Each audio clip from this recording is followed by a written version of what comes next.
I thought the ear mitts were going to be a vibe, but I'm not too sure they are, so I'm taking them off. Today I'm going to be ranking all of the books that I read in 2022 and letting you know whether or not you should read them or not. So let's get started. We'll go over the different tiers of ranking, and then we'll also go through all the books. And for each book, I'll give a quick little summary of what it's about so that you have an idea of if you want to read it or not. So I'll just go from the bottom up. So at the bottom we have throw the whole book out. This category is reserved for anything that even if you particularly like this genre, I would say just don't read it. It's not worth it. It wasn't good. Not for me is maybe for some books that I've read where I'm like, this isn't my primary genre and I can recognize that. It's just not for me. Comme ci, comme ça are books that I've read where I was just like, you know what, it didn't really do anything for me, but it's not quite not for me yet. Passed the vibe check, like this book, pretty like mediocre, but I enjoyed reading it. Like I could get through it without feeling like it was a huge chore. Now, as we get to wow, these are books that I was like probably a complete page turner. I absolutely adored reading it, and it was just a really great experience. And then favorite shelf is kind of self-explanatory. This is going to be one of those books where I recommend it to anybody, and I think that even if it isn't like your preferred genre, you should read it type of vibe. Let's get into each book that I read in 2022. I'll put my hair up before I start. There's going to be a lot of thinking in this video. So the first book I have up here is Verity, and this is by Colleen Hoover, who is not my favorite writer, I would say. I think she writes a lot of romance books, and I have some issues with some of the tropes that she writes with. I mean, but this book, however, isn't a romance book. It's actually more of a thriller, and it's about this author who accepts the job of finishing the series of a best-selling author named Verity. And basically the reason she needs to finish these books is because Verity is in a coma under like mysterious circumstances, and she moves into this person's house and lives with her husband while she finishes the series. Like weird stuff start to happen, and she finds this manuscript of Verity's autobiography, which starts to kind of like recount her life leading up to her being in a coma. I love thrillers. I would say that this is Colleen Hoover's like best work, and I don't really like the rest of her writing, but this is like the one book from her that I have enjoyed. So I would say I'm gonna put Verity in Comme ci, comme ça. Next book I'm looking at is A Good Girl's Guide to Murder. Basically, 5 years from like the start of the book, a schoolgirl named Andy Bell is murdered by another high schooler named Sal Singh, and the police basically are like, oh, he did it, and then everyone in the town thinks he did it. And then basically the whole premise is that the main character, she grows up, she's in high school now, and she's not really so sure that it's that cut and dry. She thinks that somebody else may have done it, and then so she teams up with Sal Singh's younger brother to kind of uncover who actually did it. Kind of like this cute like YA mystery, and I thought it was good. Again, like the narration and the way YA books are written, I find like I can't get behind them anymore the way I could when I was actually a teenager. But I thought it was a really cute story, and again, like I liked the fact that it was more focused on like the murder mystery than any sort of romance that usually YA has. So I'm gonna give this book pass the vibe check for me. Like if you love YA, you'll like this book. If you like murder mystery, I think you'll like it as well. It's just, I think what saves it from going up to wow is just that it's a little too YA for me. All right, the next book we're looking at is The Last Thing He Told Me. So basically this book is about a wife whose husband basically disappears, and all he leaves her is a note saying protect her, referring to her husband's 16-year-old daughter, whom she is the stepmother of. So it's basically about her trying to find out what happened to her husband, like what is the past leading up to the decision that her husband made to just like basically disappear into thin air. And the reason I ended up reading this book at the beginning of last year is because it was Goodreads Choice Award for Best Mystery and Thriller, and that's like one of my favorite genres. So I was like, okay, if everyone on Goodreads says it's good, it must be okay.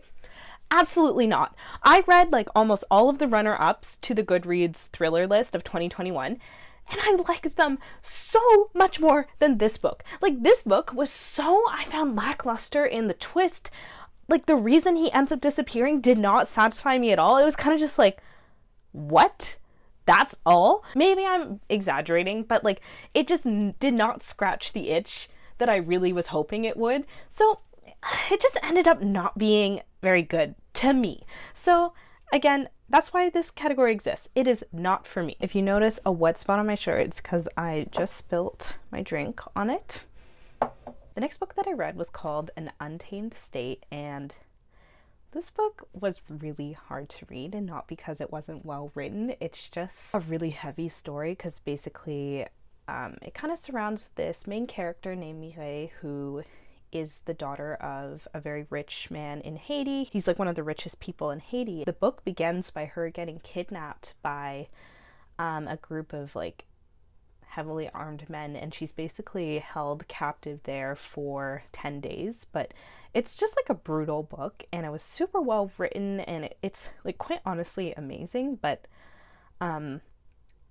yeah, it's hard to rate this book because it was so hard to read. I think I'm just gonna put it in wow, because like I'm not saying it's just like wow type of vibe, you know? Like I don't think it's a type of book that I would recommend to everybody, because like, first of all, you would need to be in a very good place of, I don't even know, good place of mind, but like you don't want to read this if you're feeling fragile, or if you're feeling like you can't take something heavy, because it is hard to read. Okay, so the next book is The Wife and the Widow. Basically, there's two perspectives in this book, the wife and she's a widow because she finds out at the beginning of her book that her husband is dead, and basically he was kind of found on the island of their vacation home, and it's just very strange circumstances. And then it follows a woman named Abby who is living on the island as a local, the one that her husband is found on. It's kind of hard to describe without giving away the big twist in the book, but it's just both of their perspectives, and I thought that the story was like a really fun setting. It's in Australia. It's like on the main town and then like on the island, and you kind of see like what's going on in each of the women's lives. And the author sets up the twist really well. Like, you think the story is going one way, and then it takes like a big turn. Right at the third quarter of the book, you kind of get like, oh shit, like there's this twist that you're like, mm. So love that. I would say that while it was a good book, I think that even though the twist was amazing, the story wasn't as strong, which is why I'm going to be putting it at past the vibe check. I think overall I would recommend this book though. I'm a huge thriller fan, of course, like I've already said. This is my bread and butter. If you like thriller, I think you would like this book, and I recommend it, if anything, just for like that twist. And I think the twist would be interesting. Like, if anyone reads it, please talk to me about how you felt about the twist. I don't even want to waste too much time on this book. I'm going to be putting it in throw the whole book out to begin, and I'll explain a little bit. Basically, it follows like a group of women who are like final girls who have been involved in like these mass murders that are like very violent and like almost like movie-like in the 80s, and it's just their lives after. And then basically a new serial killer comes to try and like kill them all, and they'd be like, who's the real final, I don't know. The main character is annoying. The book felt stupid. It felt like it was disorganized. I hated so much of it, and it won the Goodreads horror of the year. I'm learning I can't fucking trust those lists. You know what I mean? Like, I think you can trust the runner-ups, but the one that wins, I don't think it's always that good. Anyway, I said I wouldn't waste too much time with it, so I'm done, but like, don't read it. Just don't. This next book is called The Gray Scare, and it's basically in this like little village. Girls are told that they have like power to like lure grown men and like cause hysteria or whatever. And basically, in order to like get rid of their power on your 16th birthday, you have to live in this compound in the wild for a year. It feels like a combination of Hunger Games, Handmaid's Tale, and The Crucible all in one YA-ish book. When I was reading it, I didn't hate it by any means, but then the ending was weird, first of all. And then also, like, the more time that has passed, the more I'm like, I didn't really like that book all that much, which is why I'm just gonna put it in not for me. But again, I think it's one of those books where I can see where people enjoy it, and I think especially if you really like YA, I think that it's a book that would be good. And then additionally, and I think it's just me being a little bit of a complainer, I think it's genuinely like if you pick this book and read it, I think for the most part you'll be able to finish it and enjoy it. I'm excited to talk about this book. It's called Big Friendships: How We Keep Each Other Close. And I'm just going to put it right up in my favorite shelf. It's an amazing book, and it's basically these two best friends that wrote it together who own a business together. Basically, they wrote like almost like an autobiography together about their friendship, and it goes through the things that they did right, how they met, and how they created this really close bond together. And then as the years go on, like having to like accommodate to the other friend and like be accommodated too when like things were going right. It was just a really beautiful story because like halfway through the book you realize they begin to like drift apart, and like a lot of things like go wrong in their friendship, and they talk about that, and they talk about how they were able to come back from it. It was just a really poignant way to look at female friendship, because I think for a lot of us women, like we feel like the female friendships are some of our most important relationships in our lives. I read it at the beginning of last year, and I was like going through some heartbreak, and it was a really good read for me. I enjoyed it a lot, so that's why it is ending up in the favorite shelf, and I think that every woman, even man, should read this book. Next up is The Guest List, and this is another murder mystery. I think this author writes a lot of thrillers or like murder mysteries, and it's basically following like I think 5 or 6 different characters. It follows them on this like wedding weekend that's happening on this like remote island, so of course setting up kind of like, it gives the same vibe as like And Then There Were None Island. Like they're all there, and then basically you know a murder occurs, but you don't know who died and you don't know who did it yet. So I thought it was like a good book. I think it set up like very interesting characters, and it kind of had this whole feeling throughout the book like, oh, who did it? But then I felt that the actual climax of the book happened like 2 pages before the book end, and there wasn't really any like real satisfaction with that. So it all felt a little bit rushed in the end, which is why I'm going to put it at comme ci comme ça. But again, I can't like bash it too much. I think if you took this book and read it, you'd feel like it was fine. Okay, again, this is another book that I am really excited about. To Paradise, such a good book by the author of A Little Life, and I genuinely enjoyed this book better than A Little Life, mostly because A Little Life like emotionally traumatizes and destroys you. This book leaves you kind of feeling like, oh, that was like a good book. Gave this like a 4.5 out of 5 on Goodreads, and it basically breaks down into 3 books, or like 3 what she would call a short story. The book is like 800 pages, so like each individual book is probably the length of like a regular novel. They're all separate stories, but they all have the same character names as well. So one book is about an alternate universe in like I think the 1700s, and it's basically this man who's living with his grandfather, and he is kind of like sick. You can't like, he feels very stuck in his. David, the main character, is very rich, and he meets this person and he falls in love with him. Like the whole thing of the book is like you kind of think he's a con artist, but then you want to believe that he's like actually in love with David. So it's kind of this weird like, is David getting scammed? And like there's the relationship between David and his grandfather, which really tugged at my heart. And like I found at times, like with the first book within this novel, I hated the David character, so it made it hard to read. But then with books 2 and 3, I like loved all the characters, and like the book 2 focused on like a father-son relationship, and it was so beautiful, and like, oh, it's like heartbreaking. I loved it so much. And then book 3, that's the best one. Like it's also the longest one, so like when I think about this book, I think about book 3 and book 2, which were like amazing. Like book 3 is like a 5 out of 5 in my books, and it follows another pandemic that happens in America and in the world, and it's much worse than COVID-19, and it talks about how the government becomes like super controlling, and it's this very autocratic government that is like instilled in 2090, and it kind of has like this time shifting where you go and you see these letters written by the main character's grandfather, and it shows kind of like how society progressed to where it is in the future, where we follow the main character in 2090. It's such an interesting book, and I loved it so much. And like I know it sometimes can be hard to read pandemic books, especially when you're in a pandemic. Like it was not, I wasn't like super drawn to read any novels that made any references to like any sort of mass sickness, but this book did it so well that it was more about like the characters and the relationships, to the point where I felt like it was more about parental love than it was about anything else. If anything, this whole book is about relationships with caregivers and parents, like as a big overarching theme. Anyway, all that to say that this book 100% goes on the favorite shelf for 2022. All right, the next book I don't really want to spend too much time on. It's another thriller where you know the main character has been kidnapped and she recently escaped,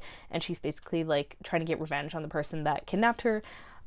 It was just okay. I felt like the book was just kind of like overly showy for no reason, and overly like poking at trauma for no reason. Like it was just it wasn't for me. Okay, the next book is one to watch, and it basically follows the idea of the Bachelorette, except in this universe it's called like Main Squeeze, and like it is the first plus size woman to be on it, so it follows her and her experience like being on this reality TV show, and like how she gets like a ton of unfair criticism for being plus size and all that stuff. I've never really been into The Bachelorette, so I think like if you enjoy The Bachelorette, this would be a really good read for you. Since it was about like her trying to fall in love with one of the contestants, again, it has like the romance aspect I'm not super into, so I'm gonna put it in not for me, but like I would say I enjoyed reading. Okay, you know what? Actually, I'll put it in come see, come saw, because I enjoyed reading it. It's just like I don't like romance that much, so I think I just was like not really thrilled by it, if that makes sense. But I genuinely, if you like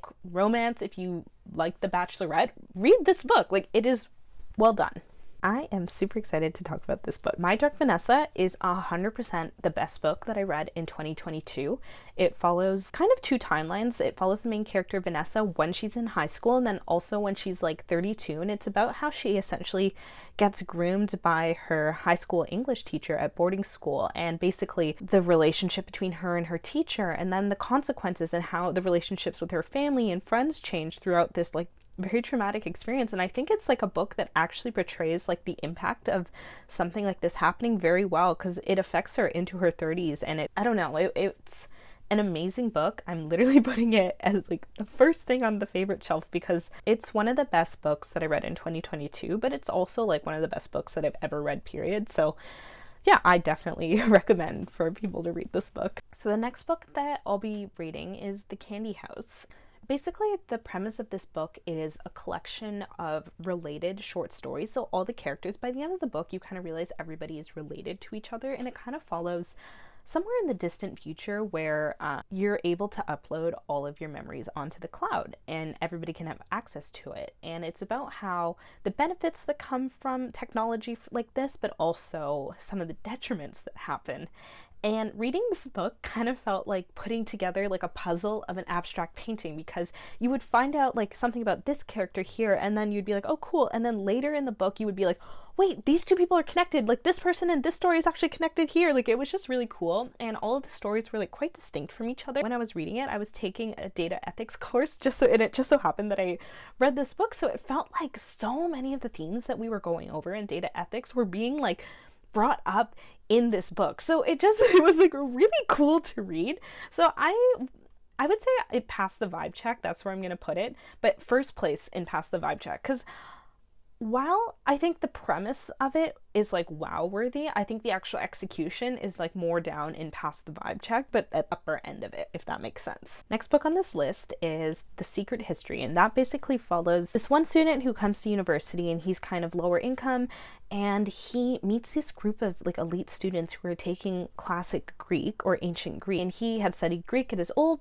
college, so he was like, oh, I want to join. And like it's basically about how he's trying to blend in with these ultra wealthy students, and like you basically find out that there's some like more nefarious things going on in the background with all of these other students as he tries to integrate with this basically clique of theirs. It's a really interesting book. I think I would put it in wow. I really enjoyed reading it. I think that it's one of those books that I would need to read twice to really understand like all the nuance in it, because the thing is that I haven't taken a lot of like classic studies, and I think if you had, you would enjoy this book a lot more because it references it a lot. It was a really enjoyable read nonetheless. Alright, next up is Kaikeyi. This was like such a fun read because it was about the character Kaikeyi, who's like part of the Ramayana epic. She's always been like portrayed as like a very negative character because she's the one that banishes Rama from like the palace. I thought this painted her in like a really new and positive light, and it was just such a fun read, and it was like all mythological in it. I'm not super into fantasy and stuff like that, but I think it being like more of an Indian epic, I had like a ton of bias in enjoying it. It was just such a fun read, so it's going in wow. Next book is Memphis, and basically it starts out as like one of the main characters, Joan, her mother and her younger sister, they come to their aunt's house and they seek like, because like they're fleeing their father who is abusing them. And it also follows like her mother's life meeting her father, and it kind of centers around Memphis, and I think it's a bit about like generational trauma and it's hard to describe because there's so many stories that are going on at once, because it basically like unfolds like 70 years of the family history and the different experiences of the different generations of women in the family. And it is such a beautiful story, and I enjoyed reading it so much. I think I think it's just gonna go straight into the favorites list, because it was such an enjoyable read, and I don't think at any point I didn't like it. You know what I mean? Like, you know how sometimes you're kind of like yawning at a book, like even when it's good, you're like, oh fuck, I should just finish it. No, like I was so excited to read this book at all times. So yeah, I would recommend it to anyone. Next book is called The Atlas Six. This was, again, a little bit of a breach from my usual historical fiction slash thriller. I don't know what this book would be. It's kind of like magic fantasy or whatever, but it follows like this world where magic exists and there's like schools for magic, and 6 of the main characters are recruited to join like this elite society. The whole premise behind the book is that the Alexandrian library never burned down. It was just like hidden on purpose, and they're invited to join this society which has access to the Alexandrian library. And then they find out that by the end there's only going to be 5 of them that stay within the society, and like 1/6 member will get kicked out. So it's about kind of their training within this 1 year within the society, and it's cool. Like I grew up loving like Harry Potter and stuff like that, so it's kind of nice to have like a magical world, you know. So I would put this in WoW. I thought it was like an enjoyable read, and it was just fun. This book has such a cult following for the fantasy lovers, and I'm really sorry, but for me, throw the whole book out. It's called A Court of Thorn and Rose. There's a whole series. I will not be reading any of the other books. I hated it. I felt like nothing happened in this book. Like basically the premise is like this girl, she like kills a wolf that she's not supposed to kill, and like there's like fairies, fae in this land, and they come and kidnap her and bring her to the land of the fae, and she's just supposed to like live there as like a punishment. But then she's living in a castle, and like there's obviously like a romance between her and like the main fae guy. I don't know, all the characters were fucking annoying. I didn't like anybody. I didn't enjoy a second of reading it. I have a rule about like, not rule, but like I tend to like always finish books even if I hate them, so I hate Reddit.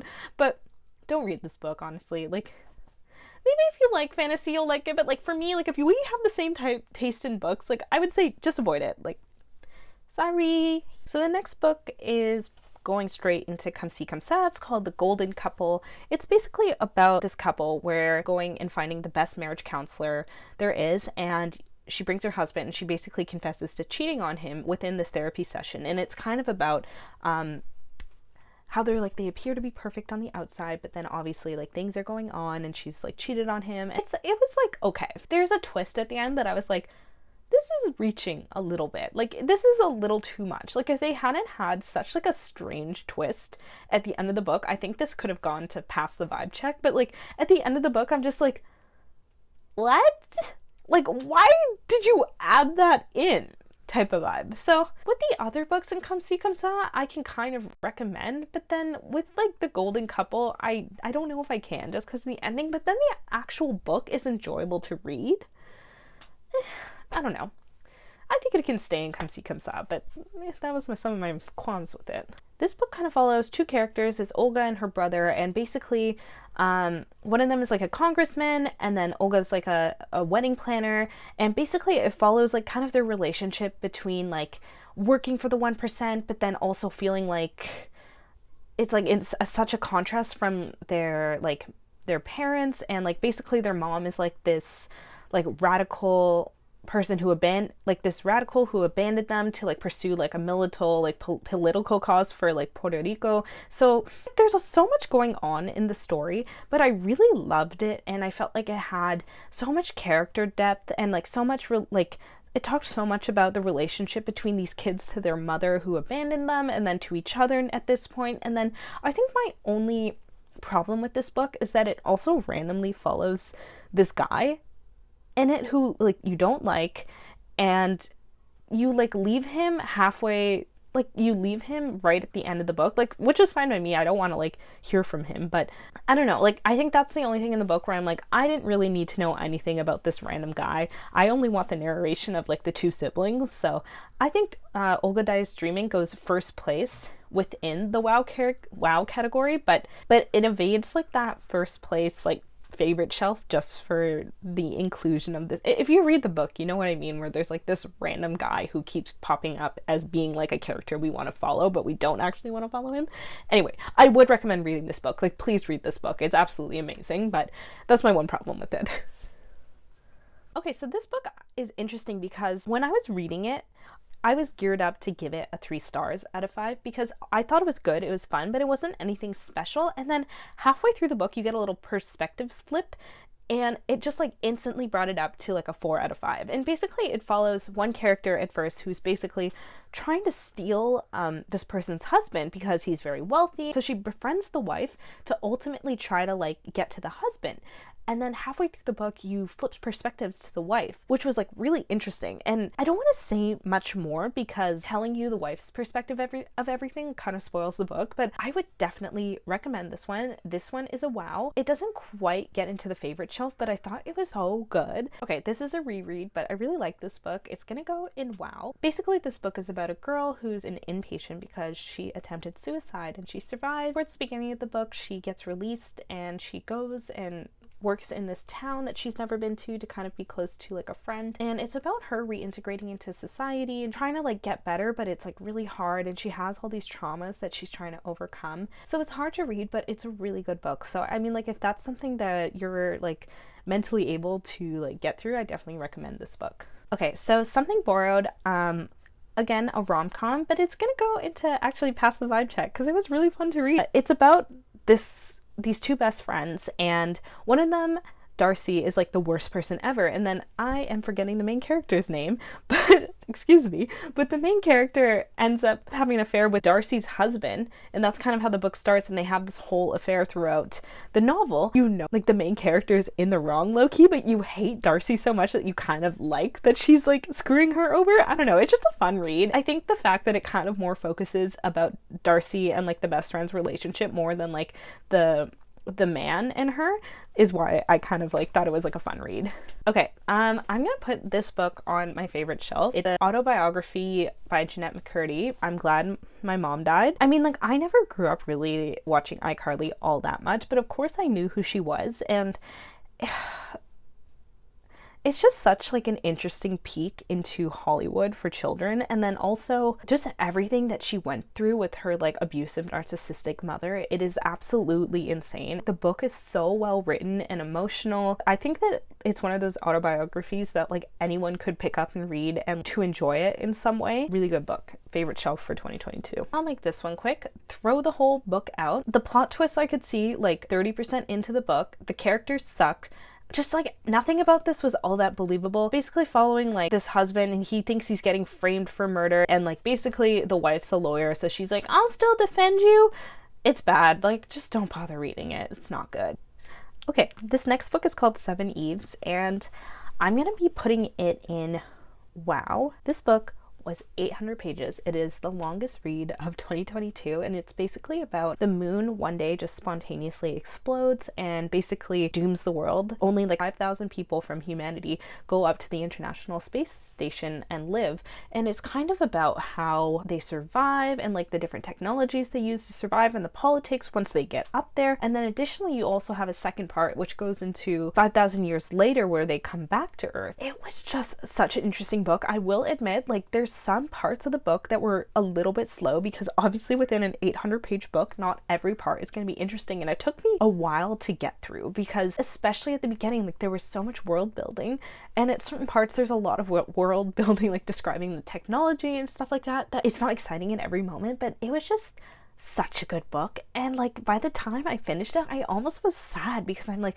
I had been reading it for so long that it was almost like, oh, I have to say goodbye to all the characters and stuff like that, and like this entire like world. I almost wanted it to be longer, which sounds crazy. I was like, I want more, I want to know more. So yeah, if you have it in you to read a sci-fi book that's 800 pages, read this one. Like, it is really good. I get to make this part easy for myself too. Throw the whole book out. This is basically a Fargo that was poorly executed. That's all I really need to say about it. So Don't read it. I don't think I said the title. It's called The Couple Next Door, but like, don't read it. This book is gonna go into the wow category. I really like Celeste Ng. I like her books. I like her writing. And this was just like a really interesting book about America has fallen into like extreme poverty. The government essentially scapegoated it on China, and it's about how any sort of reference to China gets essentially like criminalized. And then additionally they start this program where anybody who is doing things that are un-American, they can take away your children to be put in American families. It's a really interesting book about how this son, basically his mom has disappeared and he hasn't heard from her for like a certain amount of years, and it's basically understood that the mom and the dad had an agreement, because the mom is Asian, and they had an agreement that she would run away and like he would pretend to have denounced her so that he could keep custody of their son. And it's just such an interesting book, and it's about like, it basically follows like the 10-year-old boy who is looking for his mom, and he's looking for like strings to be able to connect him with his mom. It's really good. I think that my only problem with the book, and that's keeping it from the favorite shelf, is I felt like not enough happened, and there was a lot of like things left open for interpretation at the end of the book. And I know that some authors do that on purpose, but I just felt like there was too much left open. So that was like the only thing that I wasn't like super thrilled about with that book. But overall, I would recommend it. These are all books that I've read in the past month. I was killing it in December. No Exit. This basically follows like this girl. She's in a rest stop during a snowstorm, and she finds a little girl in the backseat of someone's car, and it's basically about how she's like, oh, how am I gonna save it? And also who in the truck stop is like kidnapped this little girl. It was just okay. Like, I think it passed the vibe check. That's where I'd put it. And the next one is called The Kind Worth Killing, and it's about how this woman and a man meet at the airport, and she convinces him to kill his wife. I think this book goes in comme ci comme ça. It just seemed like a little far-fetched to me. I hated all of the characters, to be honest. Like, everybody was fucking annoying. Yeah, it was just okay. And then The Myth and Normal. This was such an interesting read. I don't like nonfiction books, but I thought that this was so good. I think this goes into wow. I think what's keeping it from being in my favorite shelf is, again, it's nonfiction. It took me a really long time to read. At some parts it was just like a lot of repetition in my eyes, so I think that was like the only thing that I would say that I didn't like about it. But like, the actual things that he was talking about were so interesting, and then just so important for me to hear, I would say, because it talks about how like our society kind of perpetuates like these really unhealthy ways of living. Next book is The Atlas Paradox. This is the second book to the Atlas 6, and I assume there's gonna be a third book. I'm gonna say this is going like last place in WoW. I really liked it. It just wasn't as good as the first book. I think the first book had more structure to it. Still really good, because she has like good characters, and like the magic world is so interesting, but it just wasn't as good as the first one. Our last book of 2022, I would say this is like somewhere in the WoW category. Behind Closed Doors. It's kind of like The Last Mrs. Parish, except less well executed, where it follows this woman who has like the perfect marriage, but turns out her husband is like a complete psychopath. So it kind of follows her trying to escape this abusive relationship. It just wasn't as interesting as The Last Mrs. Parish, but it was still like a really enjoyable book to read. Wow, there we have it. Those are all the books that I read in 2022. I think I read like mostly really great books this year, and I'm hoping to read even better ones in 2023. I am so excited. I have already started some books. Yeah, I'm really into reading. I'm really committed to reading 50 books this year. I hope you enjoyed this video, and thank you for watching. This has been the third episode of Nobody Asked, and I think this was rather fun for me. So I'll see you guys next time.